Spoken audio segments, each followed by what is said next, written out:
Hello everyone, welcome to the Mr. Transparent Academy. In this video, I'm going to discuss about the JKS prelims. Especially इस video में CSAT की बात की जाएगी. The JKPSC yesterday come out with a notification that the exam will be conducted on December 7th December 2025. So, in this regard, we will discuss about the JKS CSAT 2025. How to approach, which topics to be covered, कैसे उसको हम utilise करें अगले एक month को कैसे utilise करें उसके बाद राइट माइंडसेट क्या होना चाहिए daily how much daily hours we should give to crack this exams you should know that the JKS CSAT in general we talk if we talk about the CSAT it is just qualifying in nature but you should know that if it's just qualifying in nature but it's very important to know that a lot of students are almost 40 to 50% candidates the aspirants are not able to qualify the exams so it's very important to hit the nail at the right time. So without wasting any time, let's discuss about how to approach. You should know that कि जो CSAT जो JKS का है and the CSAT of UPSC a little bit difference. The UPSC CSAT has 80 questions and the JKS CSAT has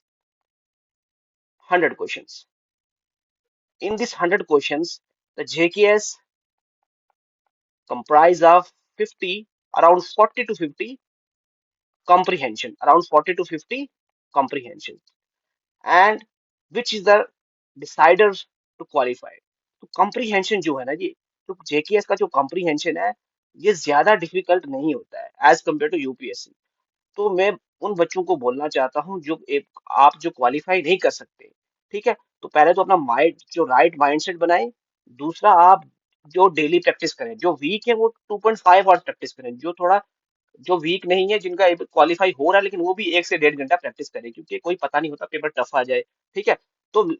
ये सब के लिए है कि जो कॉम्प्रीहेंशन है सबसे ज्यादा फोकस आप इसी ही पे करें ठीक है सबसे ज्यादा फोकस जो जो अच्छा भी है जो अच्छा नहीं भी है जो अच्छा नहीं भी है जो अच्छा है तो मेरा यही मानना है कि जो कॉम्प्रीहेंशन है यही डिसाइडिंग फैक्टर होता है कि जो बंदा सीसेट क्वालिफाई करता है तो 40 से 50% जो पेपर आता है जेकेएस का सीसेट का दैट कंप्राइजेस ऑफ कॉम्प्रीहेंशन ठीक है इसीलिए you should focus on comprehension daily आप 5 से आप ये काम कर सकते हो तो लास्ट जो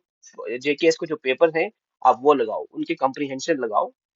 you should solve the PYQs of JKS he said last 4 years तो हर साल का एक पेपर उठाओ जेकेएस कॉम्प्रीहेंशन का 40 से 50% क्वेश्चन करो टाइम लगा के करो कि 1 घंटे में आप कॉम्प्रीहेंशन कर पा रहे हो नहीं कर पा रहे हो उसमें देखो कितने सही हैं आपके कितने गलत हैं तो ऐसे ही 4 साल के करो तो कॉम्प्रीहेंशन ऐसे एक हफ्ता एक पेपर लगाओ दूसरे हफ्ता दूसरा पेपर लगाओ ऐसे आप 4 पेपर लगाओगे तो डेली प्रैक्टिस करोगे कॉम्प्रीहेंशन की तो आपका कॉम्प्रीहेंशन अच्छा हो जाएगा अगर 40 से 50% में से आपका 40 से 50 क्वेश्चन में से आपके 35 ठीक हो गए तो आपके बहुत ज्यादा चांस जो है मतलब 80 से 90% आपके कॉम्प्रीहेंशन ठीक होने चाहिए तभी आपका सीसेट क्वालिफाई होगा ठीक है तो उसके बाद जो कॉम्प्रीहेंशन के बाद जो मैं बोलता हूँ मैं आपको बोल रहा हूँ कॉम्प्रीहेंशन का जो लास्ट साल जो पेपर है लास्ट के 4 साल के पीवाईक्यू से इनको सॉल्व करो यूपीएससी के जो है ना यूपीएससी के कॉम्प्रीहेंशन पहले मत सॉल्व करो पहले आप जेकेएस के जो कॉम्प्रीहेंशन है उनको सॉल्व करो लास्ट के 4 साल के कॉम्प्रीहेंशन कैसे सॉल्व करने हैं आपने आप पेपर उठाओ आप एक पेपर जो 2024 का पेपर हुआ वो उठाओ उसके कॉम्प्रीहेंशन देखो कितने आए 40 से 50 जितने भी कॉम्प्रीहेंशन आए उसको आप टाइमिंग लगा के करो कैसे टाइमिंग 1 घंटे में आप कॉम्प्रीहेंशन करो पूरा उसमें से आप देखो आपके कितने कॉम्प्रीहेंशन ठीक हो रहे हैं ठीक है उसके बाद ऐसे ही जो है जो 4 साल के पेपर हैं उनकी कॉम्प्रीहेंशन लगाओ विद टाइम जो आपका कॉम्प्रीहेंशन है वो इम्प्रूव हो जाएगा तो ऐसे ही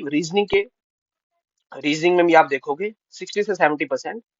जो आप जो 70% टॉपिक है आप रीजनिंग के सारे टॉपिक नहीं करो first should your focus should be on comprehension the second priority जो देनी है वो किसको देनी है आपको रीजनिंग को देनी है और रीजनिंग में भी जो आपको देखोगे कि आप पेपर को एनालाइज करोगे मैं नेक्स्ट वीडियो बनाऊंगा अगर तो उसमें बताऊंगा कौन कौन से आपको रीजनिंग और मैथ्स के टॉपिक आपको फोकस करना है सारा नहीं फोकस करना है पहले आपको फोकस करना है कॉम्प्रीहेंशन को इस पे स्ट्रांग बनाना है दूसरा आपने रीजनिंग पे फोकस करना है रीजनिंग पे भी 60 से 70% जो टॉपिक है उनको फोकस करना है ठीक है उसके बाद मैथ्स को छोड़ना नहीं है मैथ्स के कुछ जो क्वेश्चन होता है जैसे 20 से 30% मैथ्स भी करना है क्योंकि मैथ्स के जो 3 4 5 क्वेश्चन होते हैं वो बहुत इजी होते हैं एज कम्पेयर टू रीजनिंग